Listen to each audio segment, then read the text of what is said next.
예, 제가 코스를 좀 잘못 잡는 바람에 조금 뛰었습니다. 예.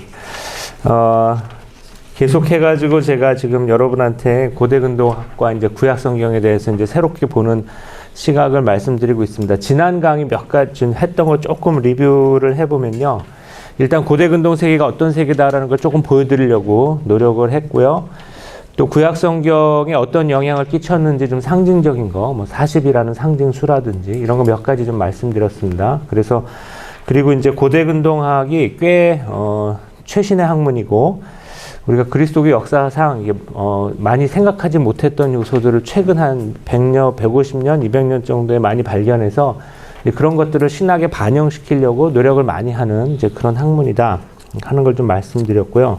그래서 이제 그런 여러 가지 요소들이라든지 그런 걸 시각을 통해서 보면 이스라엘을 어떻게 이해할 수 있는가 이런 좀 말씀을 드려서 그렇다면 이제 본격적으로 성경을 어떻게 이해할 수 있는가, 이제 성경의 어떤 요소들을 어떻게 이해할 수 있는가 이걸 이제 말씀드리려고 하는데 지금부터 이제 한 3시간, 2시간에 걸쳐서 구약성경의 신에 대해서 좀 말씀드리려고 합니다.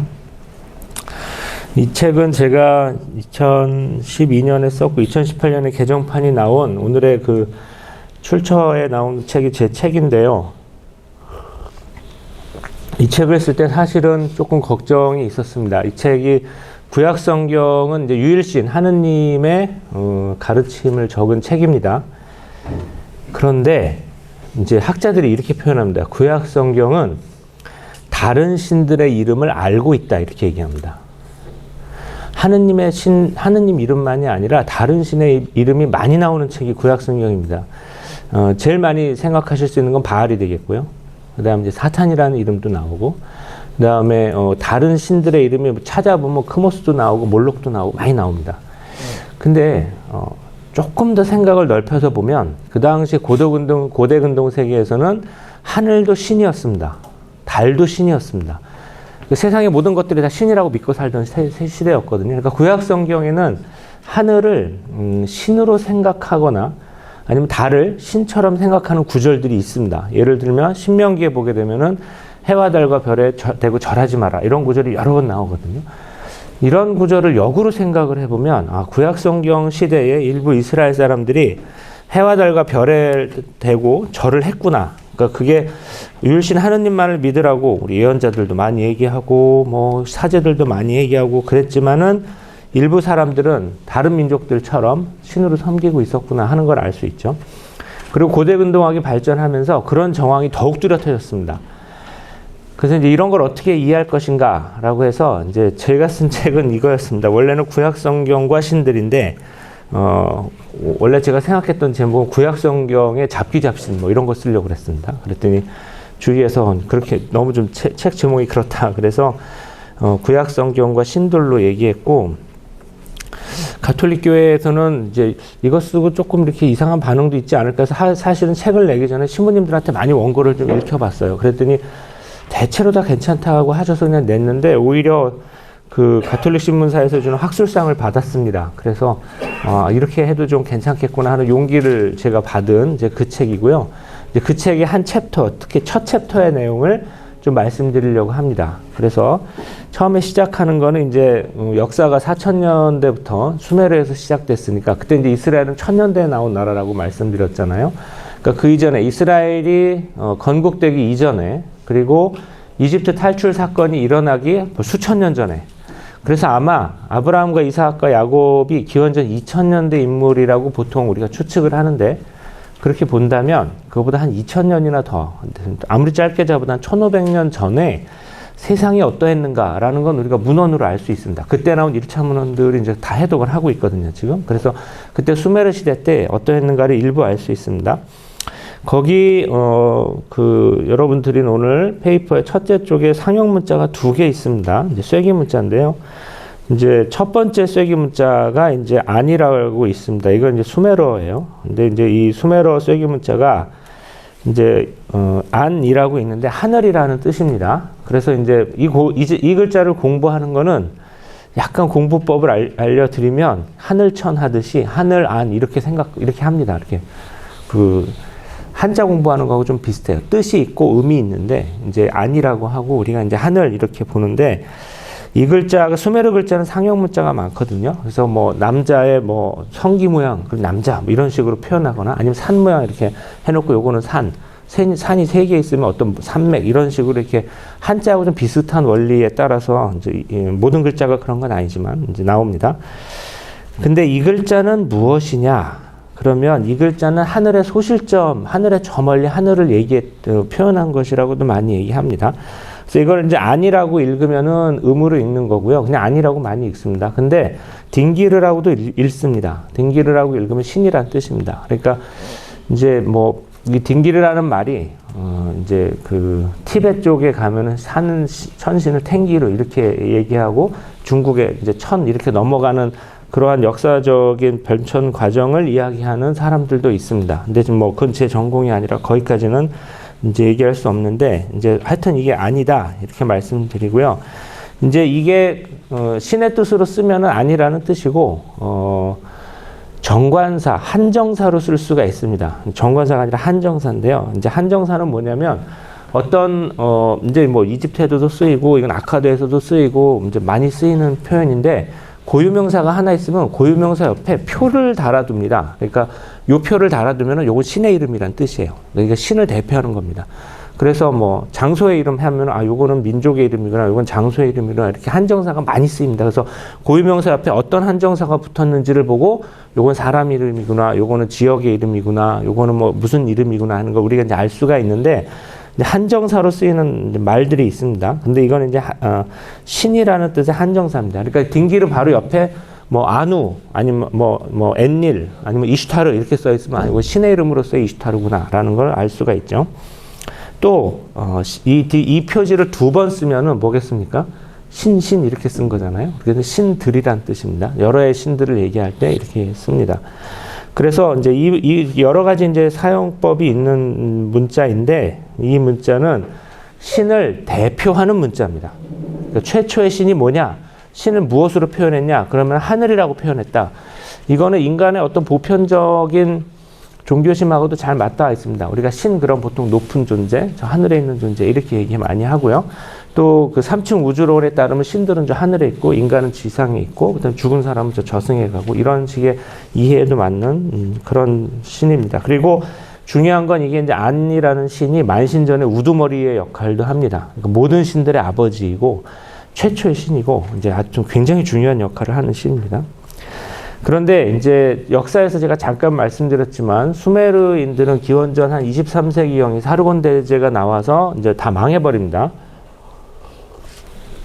아카드인들이 이 수메르인들을 다 무너뜨리고 새로운 제국을 세웠는데 그게 이제 아카드 제국이죠. 거기 썼지만 기원전 23세기, 22세기경에 사르곤이 세계 최초의 제국을 세웠습니다. 아카드인들은 수메르인들 치하에서 좀 미천한 민족, 좀 야만인들 이렇게 취급을 받았었는데 이제 이 사람들이 절치부심해가지고 이제 수메르 제국을 무너뜨렸습니다.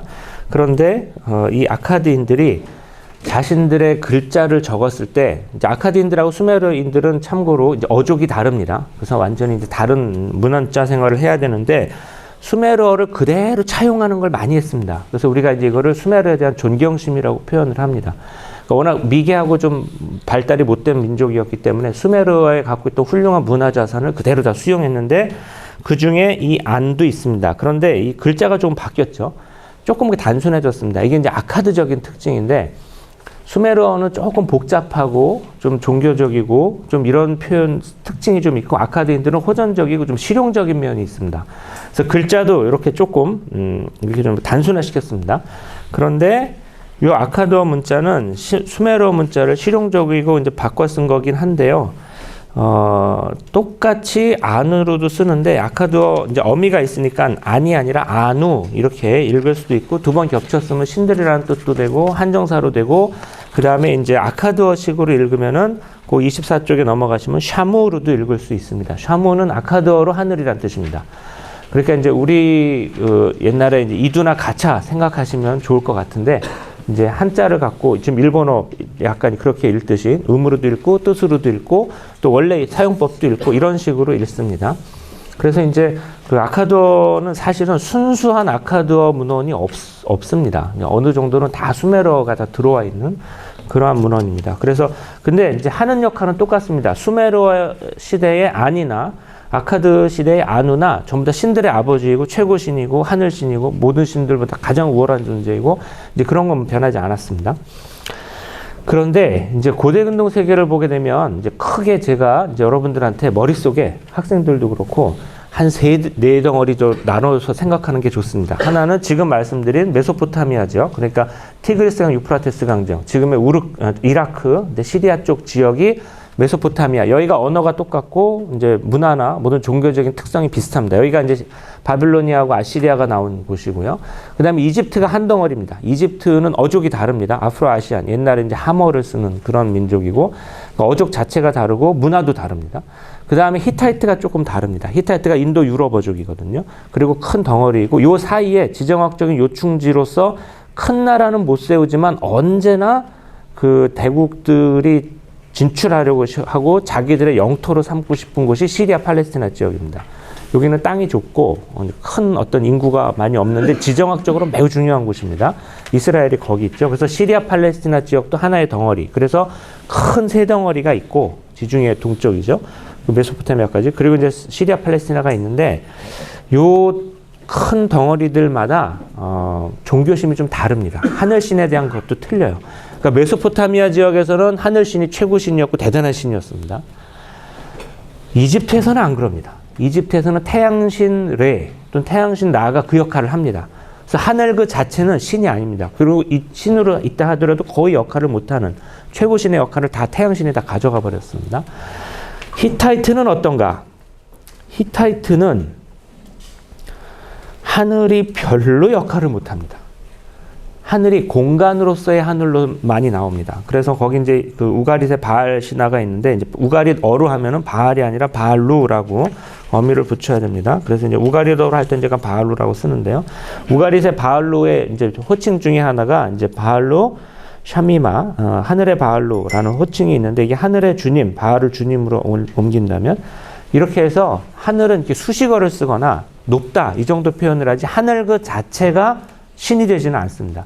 그러니까 하늘이 최고신으로 있는 것은 메소포타미아 지역이고 이집트에서는 하늘신 자체가 잘 안 보이고 그 다음에 히타이트에서는 하늘이라는 그 표현이 문서에 나오기는 하는데 공간으로서의 하늘이라든지 수식어로서의 하늘 정도밖에 안 나온다. 하늘신 자체가 인격화되거나 어떤 영향을 끼치는 것 같지는 않다. 이렇게 이제 봅니다. 그리고 이제 그 히타이트 지금의 튀르키예죠. 그 튀르키예 지역의 서쪽 이제 히타이트가 이제 지금 터키가 이제 그 아나톨리아 고원 아닙니까? 가운데 지방이 좀 높고 이제 해안 쪽으로 좀 낮은데 그쪽에 서쪽에서 발흥한 나라가 이제 그리스입니다. 후대에. 그리고 같은 인도 유럽어족이기 때문에 이제 히타이트하고 좀 연관이 좀 있습니다. 그리스 전통에 의하면 그리스 사람들은 자신의 문명을 이제 이집트에서 많이 배워왔다라고 얘기하는데 어근이라든지 이런 걸 살펴보면 히타이트 영향도 분명히 있는 것 같습니다. 그런데 그 그리스에서 그 히타이트와 매우 가까운 지역에서 후대에 발생한 그리스 신화에서도 우라노스가 그렇게 큰 역할을 하지는 않는 것 같다라고 이제 본 것 같습니다. 그래서 이 전체적으로 정리를 하자면 메소포타미아 지역에서는 하늘이 최고신, 굉장히 대단한 신, 신들의 아버지. 근데 이제 후대로 가면서 좀 약해집니다. 왜냐하면은 이제 신들의 이제 세대가 있는데요. 한 1000년쯤 지나게 되면은 아누가 잘 안 보입니다. 안이라는 신이. 그 대신 이 최고신의 역할을 누가 가져가냐면은 엔키와 엔닐이 가져갑니다. 그냥 기원전 한 2000년대 정도 되면 그렇게 되고 아누는 그냥 옛날의 아버지, 우리의 조상신, 신들을 낳으신 분, 요 정도 역할을 하고 신화에서는 중요한 역할을 하지 않습니다. 그리고 요 아누와 엔닐과 엔키가 가지고 있었던 최고신의 역할, 그 역할은 나중에 기원전 1000년대에 가면 또 한 번 바뀝니다. 이제 페르시아 시대가 되면 아후라마즈다라든지 이런 신들이 또 가져가게 됩니다. 그래서 신들이 이렇게 오랜 세월에 따라 좀 변하게 되고요. 이집트에서는 뭐 주구장창한 게 태양신과 다른 신들이 좀 중요했고 히타이트에서는 공간의 역할이 중요했는데 그러면 이제 우리의 관심사는 시리아 팔레스티나 지역에서 기원전 1000년대 그 이전부터 자리 잡고 있었던 이스라엘 사람들의 하늘과는 어떠하냐 이게 이제 구약 성경에 드러난 하늘관인데요. 제가 구약 성경에 드러난 이 하늘신과 관련된 것을 한 서너 단계로 나누어서 말씀드리고 그 결론으로서 이게 신약 성경에도 영향을 미칩니다. 그래서 신약 성경에 끼친 영향까지 말씀드리고 이제 오늘의 강의를 끝내도록 하겠습니다. 그러니까 지금까지는 전제고요. 지금부터 이제 본론으로 되겠습니다. 첫 번째로 이제 구약 성경에 나오는 하늘과는 첫 번째로는 공간으로서의 하늘입니다. 거기 제가 이제 구약 성경에 하늘 해놓고 히브리어 샤마임이란 히브리어 하신 분들은 쉽게 읽으실 수 있겠는데요. 히브리어 하신 분들이 이제 약간 이제 옛날에 공부하셨던 거 좀 염두에 두시면 이 마임으로 끝나는 어미는 복수형 어미입니다. 이임으로 끝나는 것이죠. 그래서 이제 이게 쌍수형처럼 보이지만 사실은 이 어근이 좀 뒤 어근이 알레프로 끝나는 거기 때문에 모음으로 끝나서 이게 지금 복수형 어미입니다. 그래서 왜 하늘을 얘기할 땐 꼬박꼬박 복수형을 씁니다. 왜 그러냐면 하늘이 여러 층으로 되어 있다고 생각했기 때문입니다. 낮은 층에는 좀 낮은 신이 살고 좀 높은 층에 하는 가장 높은 신이 살기 때문에 하늘을 얘기할 때는 이렇게 꼬박꼬박 복수형으로 씁니다. 그런데 하늘을 뜻하는 이제 히브리어 이 샤마임이라는 단어가 무려 이제 420번 이상 나오는 굉장히 잘 나오는 단어인데 신으로 등장하는 적은 없습니다. 하늘 신은 없어요. 그런데 용법을 보게 되면 시대에 따라서 바뀝니다. 처음에 그 구약 성경 초반기에 나오는 하늘관하고 중반기, 후반기로 가면서 나오는 하늘관이 좀 다른데요.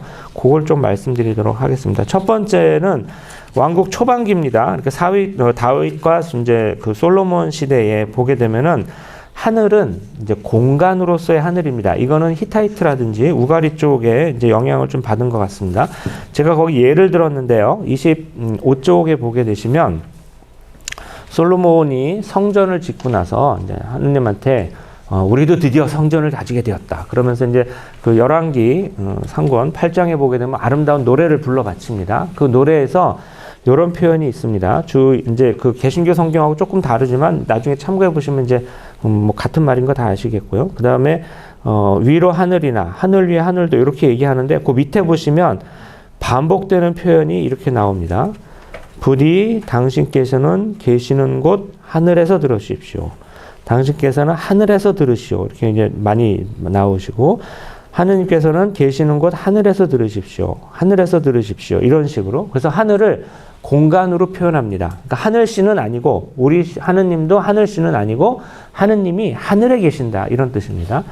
근데 여기서 하늘이라는 거는 이제 우리가 생각하는 지금 현대인의 과학적인 사고로 이제 뭐 성층권이냐 대기권이냐 이런 식의 하늘이 아니라 이제 고대 근동 사람들의 신화적 표상입니다. 인간은 한계만은 우리 인간은 지상적 존재이고 그 다음에 저 하느님께서는 이런 인간의 한계가 없는 전능하시고 무궁하신 분이시기 때문에 이분은 하늘적인 존재이시다. 그래서 신은 하늘에, 하느님은 하늘에 계시고 우리는 지상에서 사는 이제 이 피조물이고 미천한 존재입니다. 이런 의미에서 우리는 지상적 존재이고 하느님은 하늘적 존재이다. 이런 표현으로 쓰는 겁니다.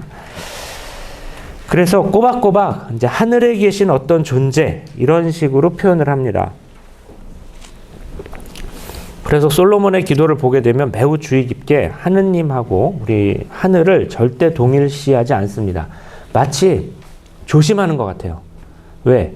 하늘을 신이라고 믿는 큰 나라가 바로 옆에 있는데 그리고 그 나라의 신들을 믿는 존재도 아마 이스라엘에 어느 정도는 있는 것 같은데 우리 신앙은 그게 아니다라고 얘기하는 것 같아요. 하느님은 하늘에 계시는 존재이지 하늘 그 자체가 하느님이 될 수 없다. 이렇게 표현하는 것 같고 이렇게 구약 성경의 초반기에는 분명히 하늘을 공간적으로 표현했습니다. 그래서 이렇게 하늘을 공간적으로 표현하는 초기의 표현들을 보고 있으면 많이 나오는 표현이 뭐냐면은 구름입니다. 구름을 타신다. 하늘에 계신다. 이런 표현이 병행구로 많이 나옵니다. 예를 들면은 신명기 거기 이제 제가 25쪽에 써놨으니까 그거 이제 보시면 됩니다. 신명기 33장 26절에 보시면 그분께서는 너를 도우시러 하늘을 타고 오시고 구름을 타고 오신다. 그러니까 하늘에 계시는 존재이니까 구름을 타신다 이건데 이것도 조금 정확하게 얘기하자면 구름을 타는 이런 표현, 문학적 표현 자체는 고대 근동에 많이 있습니다. 그러니까 신이 하늘에 계시고 신적 존재이기 때문에 구름을 타신다 이런 표현은 많이 있고 아마 그 표현이 영향을 준 것 같습니다. 그래서 하늘을 타고 달리신다, 구름을 타고 오신다 이런 표현이 많이 나옵니다. 구름을 타고 올 것이다. 구름에 쌓여 올 것이다. 이거는 이제 인자가 구름에 쌓여 올 것이다라는 십자가상에서 이제 그 표현이 있기 때문에 그 표현에 문학적 기원이 되는 말이기도 합니다. 하느님이 저 하늘에서 구름을 타고 계시는 그런 존재이다라는 그런 문학적 표현은 계속해가지고 연결이 되어서 신약 성경과 지금에 이르는 것입니다. 그런데 이제 26쪽에 가시면 구약 성경에는 초기에 보게 되면 하늘이 마치 인격이 있다고 오해할 만한 표현을 일부러 피하려고, 그것도 아주 애써서 피하려는 노력 같은 거를 볼 수가 있는데 창세기에서도 볼 수가 있습니다.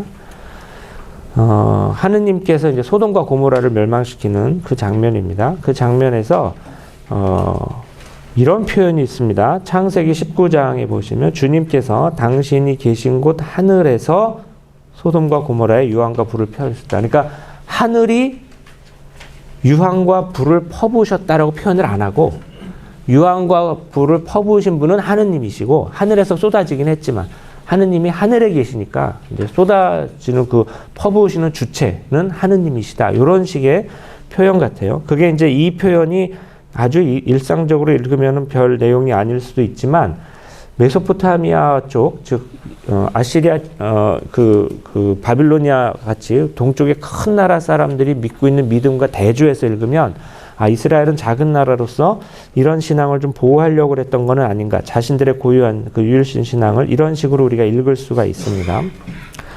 다른 표현을 하나 보게 되면은 하가르가 창세기 21장이죠. 이제 아브라함의 집에서 쫓겨나서 사라이하고 이제 그 구박받고 그랬을 이야기입니다.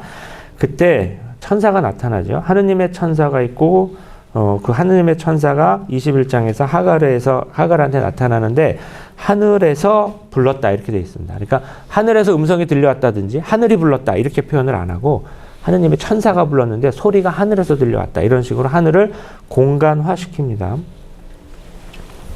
창세기 22장 그 바로 뒷장이 보게 되면 이제 그 유명한 말씀이죠. 이제 자기 아들 이제 이삭을 바치는 그 장면입니다.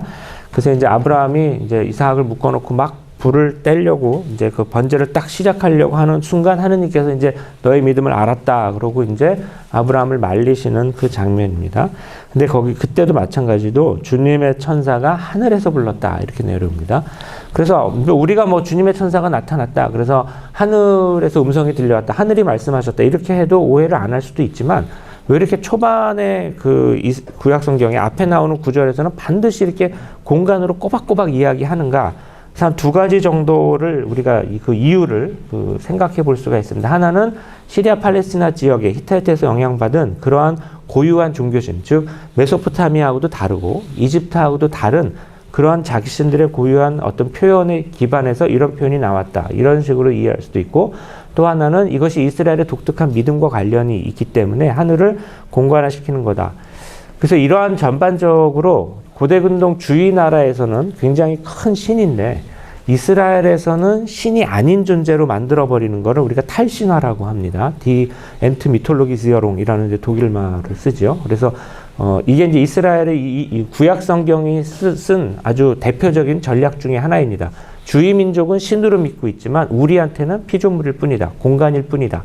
이런 식으로 얘기하는 거고 여기에 대해서 제가 다음 시간에 다시 다른 예를 하나 들고 올 겁니다. 이제 달신에 대해서 말씀드릴 건데요. 그거는 조금 다음 시간에 보시면 될 것 같습니다. 그래서 거기 이제 뭐 느헤미야서라든지 시편의 예도 있습니다. 그런데 27쪽으로 가시면 이제 두 번째 하늘관입니다. 하늘의 하느님이란 표현이 이제 나오게 됩니다. 이게 이제 유배를 거치면서 새로운 하느님 표상이 나오게 됩니다. 거기 이제 그 27쪽에 제가 엘라 셔마야라는 말을 썼는데 글자는 앞에 썼던 거하고 똑같아 보이지만 이거는 아람어입니다. 정관사 셔마야의 그 정관사가 뒤에 아가 붙어 있고요. 이제 다른 표현들도 굉장히 틀리죠. 이것도 사실은 단수형은 아닙니다. 근데 뭐 이것만 가지고는 단수형이라고 할 수도 있지만 이제 그 아람어적인 특징이 좀 보이는 단어입니다. 근데 지금 앞에서 봤던 그 문자하고 지금 27쪽에 보이는 문자하고 문자 그 자체는 폰트는 같지 않습니까? 근데 이 폰트는 히브리어 폰트라고 우리가 배우고 있지만 사실은 아람어 폰트입니다. 히브리어 고유의 원래 썼던 글자는 이거하고 퍽 다르게 좀 생겼습니다. 기본 원리 구성은 같지만. 근데 지금 이스라엘 사람들은 유배 갔다 와서 아람어 글자를 쓰기 시작해서 이게 이스라엘의 고유한 문자다라고 해서 히브리어라고 좀 보고 있지만 이 문자의 기원은 사실은 아람어입니다. 그 이전에는 그러니까 유배 이전에는 하늘이 마치 공간이 아니라 신으로 오해될까봐 하늘에서 말씀하셨다. 하느님은 하늘에 계신다. 천사도 하늘에서 불렀다. 이런 표현을 아주 꼬박꼬박 한 번의 예외도 없이 그렇게 쓰다가 유배 갔다 와서 많이 퍽 바뀌었습니다. 어떻게 바뀌냐? 바로 이 표현. 그전에는 볼 수 없었던 표현이 등장하게 됩니다. 하늘의 하느님. 엘라는 신이란 뜻이고 셔마야는 이제 하늘의 있다는 뜻인데 엘라 셔마야라는 표현이 나옵니다. 이 표현이 폭발적으로 증가하게 되는데 어디서 나오는지 제가 거기 써놨습니다. 느헤미야서, 다니엘서, 이 개신교 성경에는 안 들어와 있는 유디서라든지, 그 다음에 이제 역대기 하악원, 에즈라, 느헤미야, 토빗, 뭐 이런 토빗서도 개신교 성경에는 없죠. 근데 이런 표현들에서 아주 풍부하게 나옵니다. 그래서 그 이전에는 달라졌는데 왜 그 이전은 없었는데 이런 표현이 등장했는가? 제가 지난 시간에 몇 번 말씀드렸지만 이스라엘의 구약 성경은 한 1000년이 되는 역사 동안 계속 나온 거기 때문에 이렇게 중간에 여러 번 바뀝니다. 이렇게 새로운 그 흐름이 등장하기도 하고 우리나라도 그렇지만 어떤 한 민족이 한 1000년을 살게 되면 언어도 바뀌게 되고 문화도 바뀌게 되고 또 종교적인 그 심성에도 영향을 끼치게 됩니다. 특히 이스라엘의 유배는 한 민족이 거의 나라가 망하고 절단이 날 뻔했는데 기적적으로 이제 생존한, 그래서 귀환한 아주 드문 역사거든요. 그리고 귀환해서도 자신들의 아이덴티티를 또 지켰습니다. 그래서 그 과정에서 어떤 큰 변화가 없을 수가 없겠죠. 거기 이제 제가 좀 이번에는 글을 좀 이제 그대로 붙였는데요. 27쪽에 보게 되면 어떤 계기로, 그거 조금 읽겠습니다. 하느님의 이런 호칭이 폭발적으로 증가할 것인가? 이것도 아마 유배 이후의 역사 종교적 변화 때문일 것입니다. 아후라 마즈다는 조로아스터교의 최고 신이었는데 아후라 마즈다의 대표적인 호칭이 여러 개 있는데 그 중에 하나가 엘라 셔마야입니다. 하늘의 하느님. 그러니까 이 표현은 원래는 아후라 마즈다의 호칭이었습니다. 이스라엘 사람들도 이제 세상은 페르시아의 세상이 되었고 페르시아의 최고 신의 호칭이 엘라 셔마야고 그리고 이것은 이제 아람어를 통해서 제국 곳곳에 그 아카드어의 시대가 끝나고 이제 링구아 프랑카 고대 중에 국제적인 통용어가 이제 아람어가 된 시기에 이스라엘이 이 호칭을 수용한 게 된 겁니다. 그런데 그래서 그냥 페르시아의 영향력이구나. 페르시아의 어떤 호칭이 이스라엘에 영향을 주었구나. 여기까지 보면 안 됩니다. 여기까지 보면은 신학을 깊이 보는 게 아니에요. 여기서 조금 더 들어가야 됩니다. 엘라 셔마야라는 호칭은 가져왔는데 이 호칭을 아후라 마즈다를 칭하는 게 쓰는 게 아니라 우리 야훼 하느님을 칭하는 데 쓰는 겁니다. 그러면서 세상에서 가장 높은 신의 호칭을 우리 하느님한테, 야훼 하느님한테 붙여버리는 거예요. 이게 다른 겁니다. 이게 이스라엘의 믿음이에요. 그러니까 이게 객관적으로 보게 되면은 좀 말이 안 되는 겁니다. 페르시아는 고대 근동에 이집트도 정복을 해서 이집트의 왕조도 당시 페르시아 왕조였고, 그 다음에 뭐 당연히 지금의 이란 지방은 뭐 자신들의 본진이 거기다 다 정복했고, 메소포타미아 다 정복했고, 페르시아까지 정복해서 이제 그리스 못 넘어가서 거기서 이제 망한 그 전쟁에서 몇 번 진 그런 나라인데, 당연히 그 이스라엘 이쪽들도 다 점령했습니다. 그러니까 고대 근동 세계, 그 당시 사람들이 인도의 서쪽이라고 생각했던 전 세계를 지배한, 그것도 실질적으로 지배한 아주 강력한 제국이자 그 다음에 이제 관용의 제국으로서 굉장히 선정을 베푼 제국으로서 위세가 아주 대단할 때인데, 이스라엘은 여기에 비하면은 정말 말도 안 되게 작은 나라죠. 땅도 작고 인구도 적고, 거기다가 한번 망했다가 페르시아의 자비로 귀환을 해가지고 간신히 이제 살게 된 그런 나라인데, 이 사람들의 믿음은 그렇지 않았습니다. 이 세상에서 가장 큰 신의 호칭은 우리 하느님께 되어야 된다라고 하면서 우리 하느님한테 붙여버린 거죠. 저는 구약 성경을 볼 때 작은 나라의 믿음인데 이 사람들의 믿음은 엄청나게 크다라는 걸 좀 봐야 된다고 봅니다. 그래서 겉으로만 보면, 외적인 것으로만 보면은 이거 페르시아의 호칭이 이스라엘에 붙었구나라고 하지만, 이 사람들이 그 큰 나라의 호칭을 자기들의 신에 붙일 수 있었던 그 신앙이나 그 용기를 봐야 된다고 생각합니다. 그래서 최고의 신의 호칭은 페르시아 종교에 가면 안 되고 우리 야훼 하느님의 한테 붙여야 된다라는 그런 믿음을 갖고 있습니다. 이게 이제 다음 시간에 볼 것도 그렇고 그 다음 시간에 볼 것도 그렇습니다. 그러니까 어떻게 보면 이스라엘 사람들의 믿음은 객관적인 눈으로는 좀 볼 수가 없는 겁니다. 어떻게 보면 상당히 미친 사람들이에요.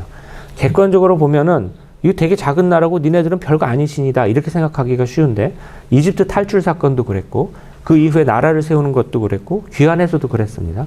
이 사람들의 믿음은 굉장히 컸습니다.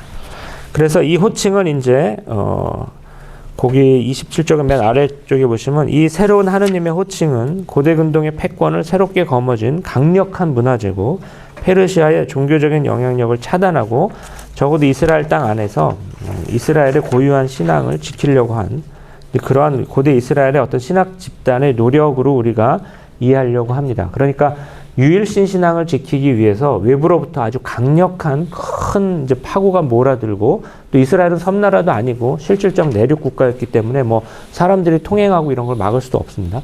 그런데 그걸 막기 위해서 한쪽으로 이스라엘은 자신들의 고유한 신앙을 지키려고 해서 다른 신을 믿지 마라 이런 얘기도 하지만 다른 한편으로는 이 세상에 가장 크고 높은 신학적인 어떤 발전을 이스라엘의 신앙에 접목하려는 노력도 했던 겁니다. 그리고 그 과정에서 이스라엘의 고유한 신앙이 자라나고 발전했던 겁니다. 구약 성경도 그런 식으로 발전한 것을 우리가 인정을 해야 됩니다. 그래서 결국은 외부의 발전을 적절히 흡수해서 자신들의 고유한 전승, 야훼 신앙을 더욱 두텁고 튼튼하게 만드는 데 성공했다고 볼 수가 있습니다. 이게 이제 두 번째 하늘관입니다. 첫 번째 하늘관은 공간으로서의 하늘. 우리의 신은 하늘신이 아니다. 하느님은 하늘에 계시는 분, 하늘적인 존재이지 하늘신은 아니시다. 이런 식의 시대가 있었고 유배 이전이고요. 유배 이후에 페르시아 시대에는 이제 하늘의 하느님이라는 독특한 표현을 수용함으로써 이제 성경에 그런 것들이 많이 등장을 했다라는 것이고 세 번째 하늘관을 가겠습니다. 세 번째 하늘관은 이제 거의 이제 페르시아 시대가 끝날 무렵에 그리스 시대가 시작되는 그 무렵에 새로운 하늘관이 나오게 되는데 이때는 하늘을 그냥 하느님하고 동의어로 씁니다. 그래서 이제 그 마카베오기는 개신교 성경에 들어와 있는 건 아닌데 그래도 이제 개신교 학자들 중에도 많이 보시는 분들이 계시죠. 그 마카베오기 보시게 되면 이런 표현이 있습니다. 이게 이제 순교하는 그 대목인데 마카베오 상관에 보게 되면 하늘이 구하려고 할 때는 수가 많고 적은 것이 문제가 되지 않는다. 우리는 하늘로부터 도움을 받는다. 하늘이 너희를 도와주실 것이다. 이런 표현을 하거든요. 이때는 하늘이 하느님의 동의어가 됩니다. 그래서 왜 초반기에는 하늘이 마치 하느님의 동의어가 될 것을 걱정하는 듯 하늘에서 꼬박꼬박 이러다가 갑자기 후반기에 들어서는 하느님을 하느니라고 쓰는가. 아무래도 이스라엘의 이제 유일신 신앙이 어느 정도 자리를 잡힌 다음에는 그런 오해의 소지가 없어져서 이런 표현을 쓸 수 있지 않았는가 이렇게 생각을 합니다. 그래서 하늘이 바라신다, 하늘을 찬양한다 이런 구절도 많이 나오게 되고요. 그런 표현들이 마카베오기에 이제 많이 나오게 되고 제가 거기 몇 가지 예를 더 썼습니다. 거기 이제 그 3장에 보게 되면 하늘이 바라시는 것은 무엇이든지 그대로 이루어질 것이다. 여기서 하늘은 분명히 하느님을 얘기하는 것이죠. 그리고 온 백성은 얼굴을 땅에 대고 엎드려 하늘을 찬양하였다든지 이제 그 일곱 아들의 순교 얘기할 때 우리는 이 지체들을 하늘에서 받았지만 하느님이 다시 주실 것이다. 이렇게 얘기합니다. 그래서 이제 29쪽에 조금 정리를 하고 신약 성경으로 넘어가기 전에 정리를 조금 했습니다. 유배 이전 본문에서는 분명히 하늘이 어떤 인격성을 띈다고 오해할까봐 마치 걱정이라도 하듯이 매우 조심스럽게 꼬박꼬박 하늘에 계신 하느님 이렇게 얘기하셨습니다. 그런데 유배 이후에 사정이 달라졌습니다. 하늘의 하느님이라는 표현이 급증을 했고 그 다음에 더 나아가서는 이제 하늘이 하느님과 동의어로 사용되어서 때때로 이제 하느님을 이제 표현할 수 있습니다. 그래서 사람들은 하늘에 대고 기도한다든지 하늘을 찬양한다든지 이렇게 하늘이 하느님의 상징어로 사용이 됩니다. 이거를 아까 제가 탈신화한다고 말씀드렸잖아요. 하늘을 신으로 믿고 있었을 때는 우리는 그런 건 신은 아니다. 우리는 피조물일 뿐이다. 그래서 탈신화해서 거기에 신격을 없애버렸는데 이제는 이제 이스라엘 안에서 거기 그런 오해 정도는 극복을 한 것 같아요. 그렇게 해서 후대에 가게 되면은 우리 하느님이 하늘로 표현이 된다. 그럴 때 이거를 재신화라는 용어를 씁니다. 다 불투만의 용어인데 이스라엘 사람들은 외부의 신화적인 요소를 벗겨내서 탈신화한 다음에는 자신의 신앙 안에서 재신화하는 그런 전략을 이제 쓰는 것이죠. 그래서 이제 이게 이렇게 이제 이해를 하시면 구약 성경 안에서 일어난 많은 변화들을 여러분이 이해하실 수가 있습니다. 이제 성경을 깊이 이해하지 못하는 이제 사람들이 성경을 공격하는 이제 포인트 중에 하나가 하느님이 성경 안에서 한 입으로 두 말 하신다 이렇게 표현할 때가 있어요. 그러니까 그 앞에 그 법전에서는 아들의 죄를 3대 4대까지 묻는다. 아버지의 죄를 3대 4대까지 묻는다. 이런 표현이 있는가 하면은 유배 중에 에질키엘에 가면 어떤 표현이 있냐면은 이제 아들의 죄를 아버지한테 묻지 않는다. 이런 표현이 있거든요. 그럼 그 하느님이 어떻게 하시는 거냐? 정말 어떤 죄가 있으면 이게 3대 4대까지 가는 것이냐? 아니면은 아버지의 죄는 아버지에서 끝나고 아들의 죄는 아들의 죄로 이렇게 따로 보는 것이냐? 이것이 신학적인 발전으로 이해할 수가 있습니다. 한 1000년이 되면서 이렇게 크게 바뀌어요. 처음에는 하느님께서 하느님의 이름으로 바친 고기만 먹어라 이렇게 하셨는데 나중에 신명기에 가게 되면은 어떻게 이렇게 나오냐면은 그 예루살렘 중앙에서만 하느님의 이름으로 고기를 잡고 나머지 성읍에서는 너희들이 먹고 싶을 때 고기를 잡아라 이렇게 바뀝니다. 이거를 실제로 이런 표현을 씁니다. 육식의 민주화라고 부릅니다. 그러니까 그 이전에는 고기를 먹기가 힘든 것이죠. 그러니까 어떤 성읍에서든지 고기를 한번 먹을 때는 하느님의 이름으로 잡고 그래서 고기를 먹으라고 그랬는데 이제 주님의 이름으로 받들어서 제사를 지내는 곳은 예루살렘 중앙 성전밖에 없습니다. 지방 성소는 다 금지됐거든요. 그러면 지방에서는 고기를 어떻게 먹습니까? 이제 예루살렘에 와서 고기를 잡고 그 고기를 가져가야 되지 않습니까? 이제 그럴 때는 아닙니다. 지방에서는 그냥 너희들이 그냥 잡아 먹어라. 이렇게 이제 바뀝니다. 이제 육식의 탈신화, 육식의 민주화 이런 표현을 쓰죠. 이렇게 해서 이제 여러 시대에 바뀝니다. 그래서 구약 성경 안에서 어떠한 신학적인 태도라든지 어떠한 신학적인 주장이 하나만 있는 게 아닙니다. 시대에 따라서 이렇게 서너분 크게 바뀌고 그 중요한 시기가 뭐냐면은 이집트 탈출 사건, 건국, 그 다음에 만국과 유배, 그 다음에 제2성전기, 귀환이죠. 이런 시대 한 서너 번의 시대에 따라 가지고 여러 번 바뀌는 것을 우리가 볼 수가 있습니다. 자, 이 요약을 하게 되면 이제 구약 성경의 그 하늘관이 신약 성경으로 어떻게 이어지는가 이제 이걸 보겠습니다. 29쪽에 보게 되면 이제 우라노이라는 이제 그리스 말을 제가 하나 썼는데 이게 이제 그리스 시대가 됐습니다. 마카베오 이후로. 그래서 이제 신약 성경 그리스가 되는데 이 우라노이는 그리스 하신 분들은 아시겠지만 이것도 역시 복수형입니다. 왜 자꾸 하늘이라고 나올 때 복수형으로 쓰는가? 그러면은 이제 이스라엘 고유의 샤마임을 복수형으로 쓰는 형태가 계속해서 영향을 끼쳤기 때문에 이게 이제 그리스어를 쓰긴 하지만 약간 헤브라이즘적인 요소가 남아있는 그런 그리스어가 되겠죠. 신약 성경으로 오게 되면 하늘이라는 표현은 거룩한 이런 표현과 비슷하게 쓰이는 이것도 구약 성경에서 쓰는 표현이 그대로 씁니다. 그리고 유배 이후에 하늘이 하느님의 상징으로 굳어져서 신약 성경으로 전승된 것도 그대로 쌓입니다. 그러니까 하늘을 공간으로 얘기하는 구약 성경의 전승도 신약 성경에서 찾을 수 있고 하늘을 하느님이라고 표현하는 것도 신약 성경에서 찾을 수 있습니다. 그리고 하느님을 말할 때 하늘의 하느님이라고 표현하는 것도 신약 성경에서 찾을 수 있습니다. 왜? 신약 성경에서 아까 제가 이제 첫 시간에 말씀드렸듯이 구약 성경은 예수님의 성경이었습니다. 예수님이야말로 구약 성경을 깊이 읽고 가장 잘 이제 이해하시고 체화하신 분이라고 할 수 있죠. 그러니까 구약 성경에서 등장하는 사도들도 마찬가지고요. 구약 성경에서 등장하는 많은 요소들이 신약 성경에 이렇게 보면 찾아볼 수가 있습니다. 그래서 하느님께서 하늘의 보물을 쌓아라. 이 말은 하느님한테 진정한 보물을 쌓아라. 이런 표현을 우리가 듣고 하늘의 이름이 기록된 것을 기뻐하여라. 이렇게 말씀하실 때는 하느님에게 너의 이름이 기록된 것을 기뻐하여라. 이렇게 하늘에 계신 우리 아버지, 이제 주님의 기도에서 나올 때도 그 하늘은 이런 전통적인 표현이기도 하고 또 거룩하다는 의미가 되기도 하죠.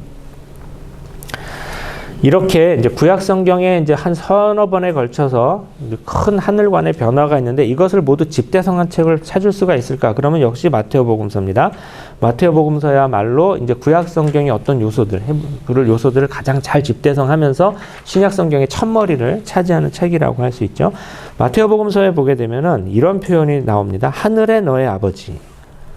마태복음서 5장 산상수훈에도 나오고 뒤에도 몇 번 나오고요. 그 다음에 하늘의 내 아버지.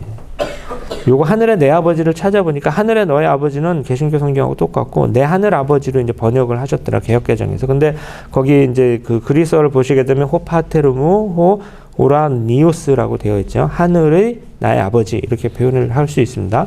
그 앞에 위에 것도 호파테르 휘몬이죠. 너희 아버지고 오라노이스 먼저 하늘에 계신 하늘의 너희 아버지라고 할 수 있죠. 요 두 호칭 하늘의 너희 아버지하고 하늘의 내 아버지는 오직 마테오복음서에만 나옵니다.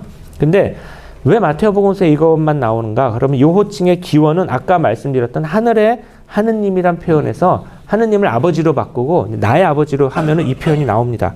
그래서 하늘의 하느님의 기반을 둔 표현이 더 친근하게 하느님을 아버지로 바꾸고 거기다 너의 아버지, 나의 아버지로 해서 예수님의 독특한 이제 그 하느님관이죠. 하느님은 멀리 계시는 무서운 분이 아니시라 너의 가까이 계시는 너를 보듬어 주시는 가장 좋은 아버지시다.